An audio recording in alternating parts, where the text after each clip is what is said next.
So Palantir dropped today heavily, and we have to talk about it despite me being on vacation. I know you guys want to hear my take on this, so I'm going to take a break. I'm going to go into the basement, bad audio, bad video. I don't care. The information is important. I think a lot of people need to hear a calm, rational voice. I'm not a cheerleader. I'm also not a hater. I'm an objective person.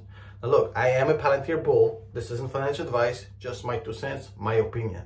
Now as you saw today, the stock did drop heavily, 8%, 6%, it doesn't matter. Red day for the stock. Now, if you cannot handle a red day in the stock, you should not be invested in Palantir to begin with as a long-term investor. That's a whole different topic for a whole different video. But the first question I want to answer today is why this happened. Because you heard a lot of narratives today on social media about why this happened. Mostly it was BS. It was horseshit. Let me explain why. Now, a lot of people want to spin this in their direction, want to explain that now it's the market just realized that the earnings by Palantir were horrible. Look, my guy, this isn't how it works.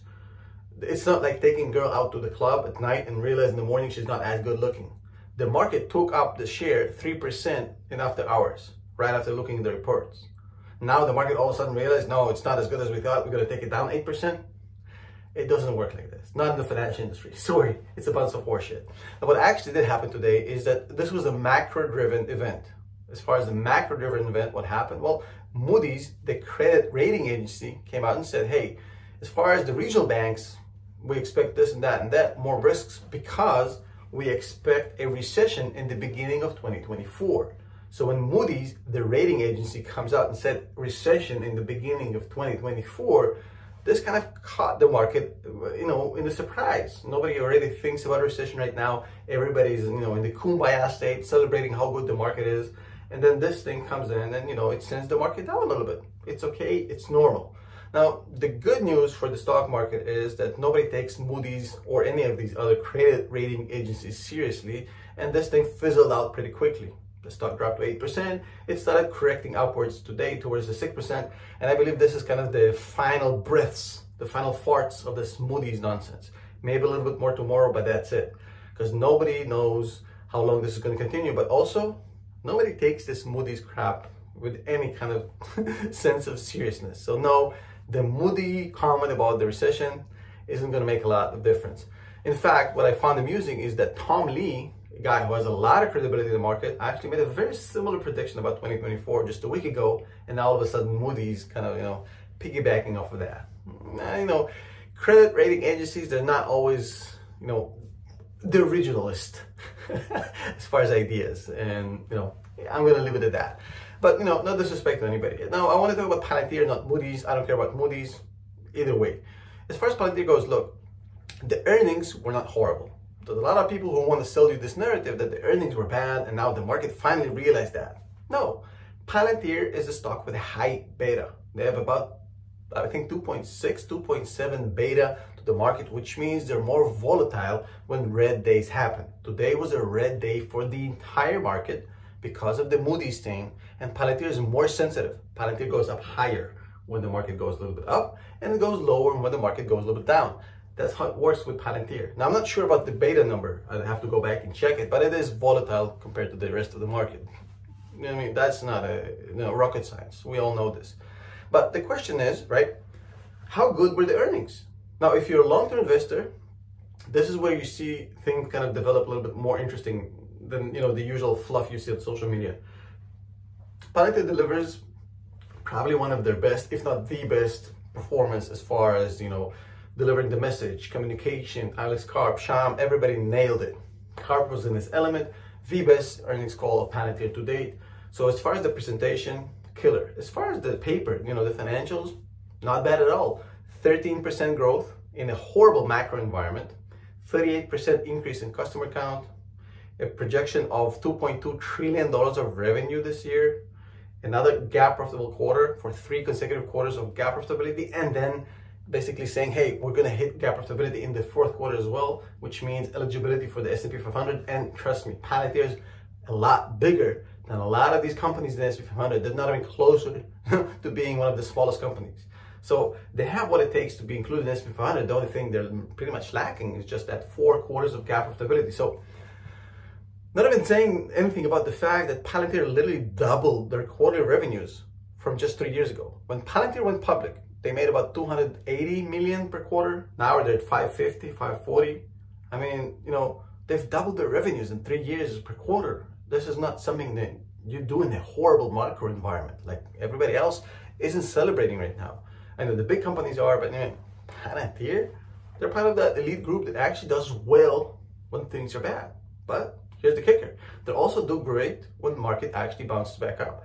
But that's not the point of this video. This is neither here or there. Now look, as a long-term investor, you have to be able to stomach days like this. If you have conviction in the stock, if you have true, genuine faith in the stock, this is to you a macro-driven buying opportunity. This is an opportunity given to you by the macro gods to dollar cost average into the stock. Now you get it at 6 to 8% discount that you didn't get before. It's a no-brainer thing for somebody who has an absolute conviction in the stock. I don't play the game of trying to explain to people and be an evangelist of the stock. I just share my opinions. For me and for a lot of long-term investors, when we see dips like this because of some Moody's report, we grab more shares. Simple as that. For other people, it's a little bit terrifying. I get it. But at the end of the day, look, forget about Palantir. Look at the entire stock market. Don't you find it funny how a single red day can change the narrative of any stock 180%? I find it kind of peculiar. Also kind of fascinating. One bad day in the market and the entire narrative about a company, its business, its projections, its future goes out the window and vice versa.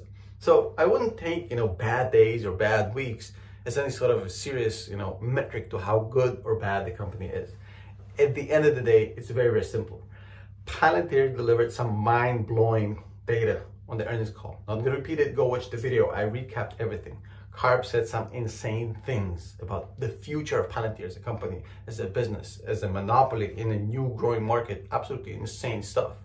If you believe, if you think that this is legit, if you think that they're not BSing you, this is an insane opportunity right now. But if you don't believe, if you don't see the value, and if you think they're a bunch of bozos, do not invest. It's very, very simple. And by the way, one little thing, I heard a lot of criticism about Palantir announcing share buybacks. I mean, look, sure, buybacks when the stock was at $7 would have made more sense from a mathematical perspective, from a financial perspective. But you have to understand that buybacks is a psychological thing.